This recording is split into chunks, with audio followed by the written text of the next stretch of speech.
अंतिम इच्छा, एक सत्य घटना पर आधारित कहानी। सड़क किनारे एक घना नीम का पेड़ और उसके नीचे एक साइकिल रिपेयर की दुकान। दुकान के ठीक दाहिने हाथ पर कुछ दूरी पर स्थित एक चाय की झोपड़ी। सड़क के दोनों ओर खेत खलियान व ग्रामीण लोगों के कच्चे पक्के मकान। वहीं पर नज़दीक स्थित एक प्राइमरी पाठशाला की आखिरी घंटी बजती है और कुछ ही देर में मास्टर रमाकांत जी अपनी साइकिल को लुढ़काते हुए बुवाल पंचर वाले के पास आ जाते हैं। इससे पहले कि रमाकांत मुख से कुछ कहते साइकिल रिपेयर की दुकान चलाता बुवाल बोल पड़ा कि मास्टर जी, हीरो होंडा फिर से पंचर हो गई क्या? पजामा कुर्ता पहने, गले में सफ़ेद रंग का गमछा डाले रमाकांत साइकिल को स्टैंड पर टिकाते हुए कहते हैं, जब तुम्हारे जैसे इंजीनियर काम चलाऊ काम करेगा तो हीरो होंडा रोज पंचर होगी ही। बुवाल रमाकांत की मस्करी को पहचानते हुए उत्तर देता है, सब हमारा ही गलती है ना मास्टर साहब। तनिक घाम देखिए कितना है, सूरज भगवान लग रहा है, सब जलाकर राख कर देंगे। बुवाल पास में रखे एक मटके की ओर इशारा करते हुए कहता है, पीजिए ठंडा पानी, गला तर करिए अपना, तब तक हम 2 चाय बोलकर आते हैं।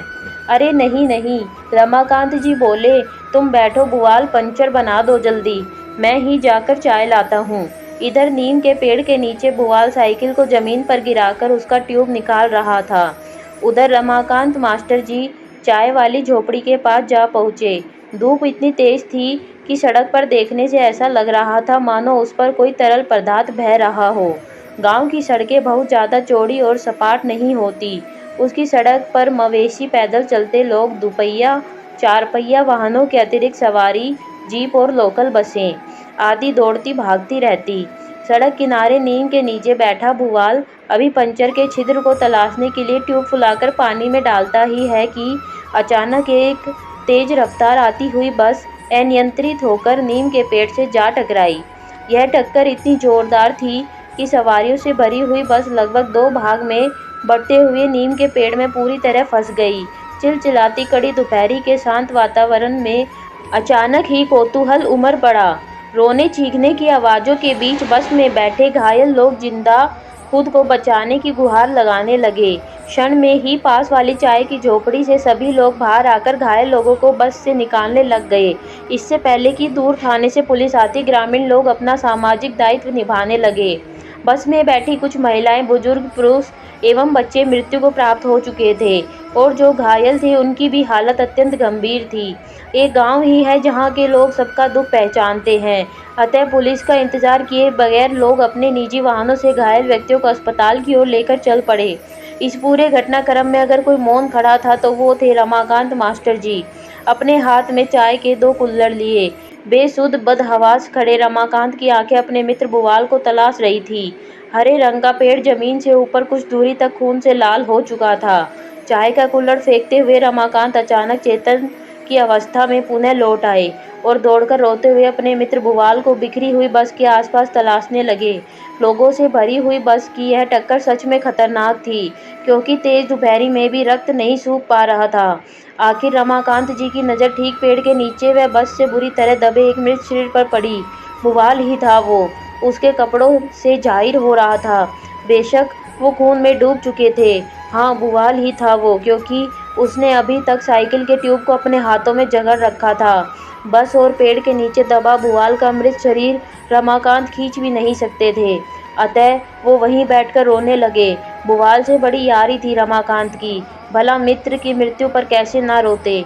स्वयं को दोषी मानते हुए रमाकांत ने हाथ जोड़कर बुवाल से कहा, हमको माफ़ कर दो बुवाल, हम तुमको चाय लाने नहीं दिए। हमें पता होता कि यह हादसा होगा तो हम कभी तुमको नहीं रोकते। तुम्हारी जान मेरी वजह से गई। बुवाल, हमको माफ़ कर दो। इस घटना को बीते अभी 1 हफ्ता भी नहीं गुजरा था। एक रात रमाकांत उस नीम के पेड़ के सामने से होते हुए गुजर रहे थे कि तभी एक आवाज़ आई, मास्टर जी चाय नहीं लाए आप? रमाकांत जी को लगा बुवाल ने बोला। फिर तुरंत उनको ध्यान आया, अरे बुवाल तो मर चुका है। गांव में तो रात बेहद जल्दी हो जाती है, आसपास अंधेरा, उस पर से ये बुवाल की आवाज़। रमाकांत जी का दिल धड़कने लगा। स्वयं को हौसला देते और वहम मानकर वो अपने निवास स्थान की ओर चल पड़े। अगले दिन फिर वही आवाज़, मास्टर साहब चाय नहीं लाए आप? इस बार रमाकांत बिना घबराए नीम के पेड़ के नीचे खड़े हो गए और हिम्मत करते हुए उन्होंने कहा, भुवाल, ए भुवाल। बिना देर किए हुए रमाकांत ने इस घटना के बारे में अपनी बूढ़ी माँ को बतलाया। बूढ़ी माँ ने बेटे रमाकांत को समझाते हुए कहा, बेटा, भुवाल तुम्हारा मित्र था और उस दिन उसकी आकस्मिक मृत्यु हो गई, किंतु उसकी चाय पीने की अंतिम इच्छा अधूरी रह गई। उसने तुम्हें चाय पिलाने का वादा जो किया था, इसलिए बेटा तुम उसकी इच्छा को पूरी करो और उसे एक कुल्हड़ चाय पिला दो। रमाकांत ने माँ को टोकते हुए कहा, माँ, जब वो जिंदा ही नहीं है तो मैं उसे चाय कैसे पिलाऊं? माँ ने रमाकांत को बताया, बेटा, एक कुल्हड़ गर्म चाय लेकर आज रात तुम उस नीम के पेड़ के नीचे चले जाना और भुवाल जहाँ बैठता था उस स्थान पर बोले बिना कुल्हड़ की चाय गिरा देना। तुम्हारे ऐसा करने से उसकी चाय पीने की अंतिम इच्छा पूरी हो जाएगी। 21 बरस बीत गए, किंतु भुवाल की कहानी और उसके चाय पीने की अंतिम इच्छा को रमाकांत जी आज भी सबको बतलाकर याद करते हैं। गांव के नए लड़के रमाकांत जी को अंधविश्वासी कहते हैं, पर भुवाल की अंतिम इच्छा अंधविश्वास नहीं बल्कि एक सत्य घटना है, जिसे केवल रमाकांत ही समझ सकते थे। दोस्तों, अगर आपको ये कहानी पसंद आई हो तो चैनल को सब्सक्राइब करके वीडियो को लाइक ज़रूर कीजिएगा। Thanks for watching. जय श्री राधे, जय श्री कृष्णा।